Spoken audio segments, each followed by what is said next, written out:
Je m'appelle Georges Duduy, je suis chef de bureau en charge de la production informatique au sein de la Direction générale des douanes.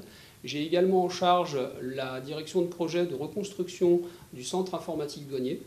Donc, le centre informatique douanier, c'est un des 2 data centers de la douane. C'est un grand data center qui a été construit en 1984.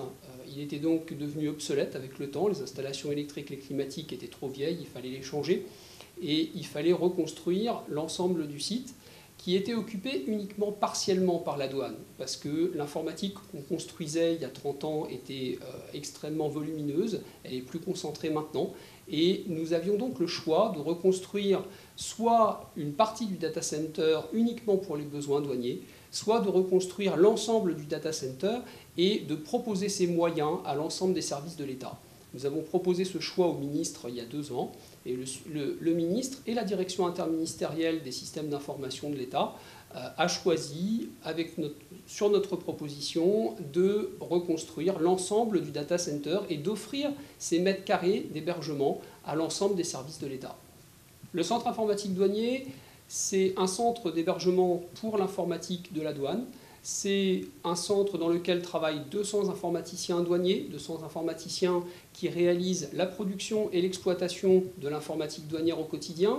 Cette informatique au quotidien, elle permet de mettre à la disposition des Français des services automatisés de dédouanement. L'ensemble des applications qui permettent de le faire sont installées, exploitées, maintenues, mais également développées avec un support utilisateur à l'attention des douaniers et à l'intention des usagers de la douane. Tous ces personnels et tous ces services sont installés au centre informatique douanier.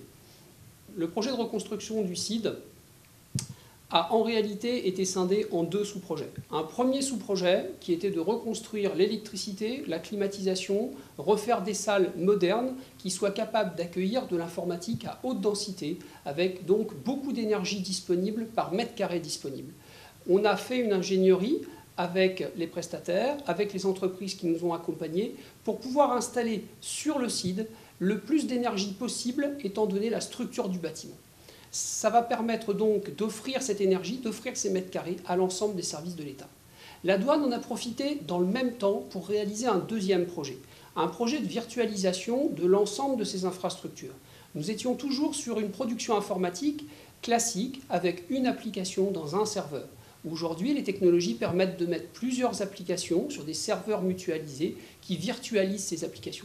Nous avons conduit ce projet de manière synchrone avec l'autre pour pouvoir être capable de ne jamais arrêter le système d'information. On a d'abord reconstruit une première moitié de la salle.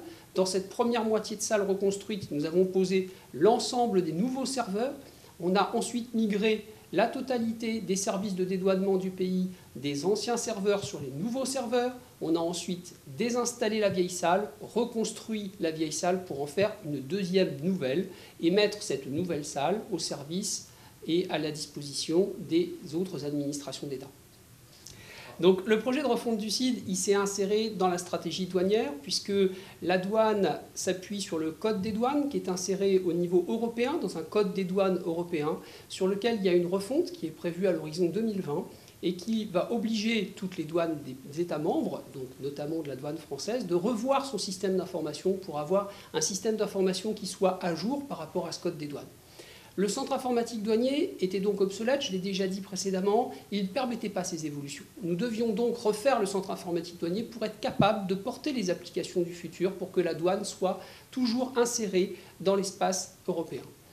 Cette stratégie douanière au sein de l'Europe devait également prendre sa place dans la stratégie informatique de l'État.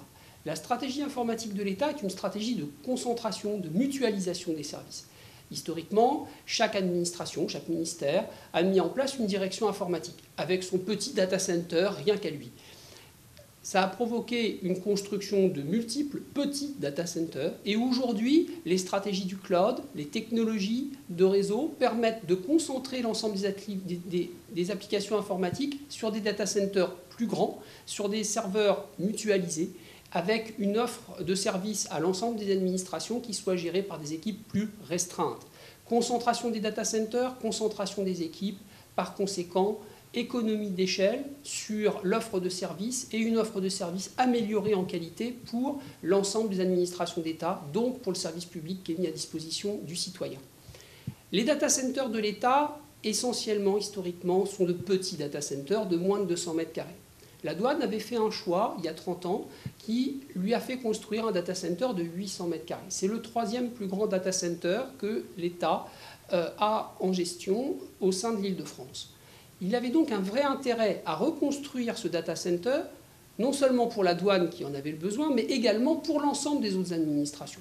Et nous l'avons reconstruit en annonçant à l'État, en cherchant des partenariats avec d'autres ministères, avec d'autres administrations, pour construire un projet qui ne soit pas le projet de la douane, mais bien le projet du ministère des Finances, le projet de l'État, pour construire un data center commun. Ces partenariats se sont mis en place dès le début du projet. Ils ont continué à trouver des partenaires au fur et à mesure que nous construisions. Nous avons déjà des partenariats avec d'autres ministères qui vont déménager leur système d'information chez nous. Nous avons des partenariats avec des directions du ministère des Finances qui vont venir s'installer chez nous aussi. Pendant les prochaines années, la douane va offrir des mètres carrés aux autres services de l'État. Des mètres carrés, mais pas seulement. Aujourd'hui, les technologies du cloud permettent d'installer un système d'information sur le système d'information de la douane et de mettre à la disposition des autres ministères les applications, les services que nous avons développés pour les fonctionnaires de la douane et les mettre à la disposition de l'ensemble des fonctionnaires de l'État qui pourraient en avoir besoin.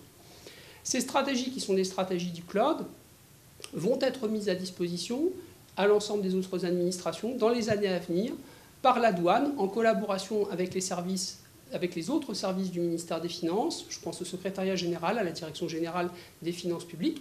Nous allons offrir une offre de services cloud à l'ensemble des administrations d'État qui en feront la demande.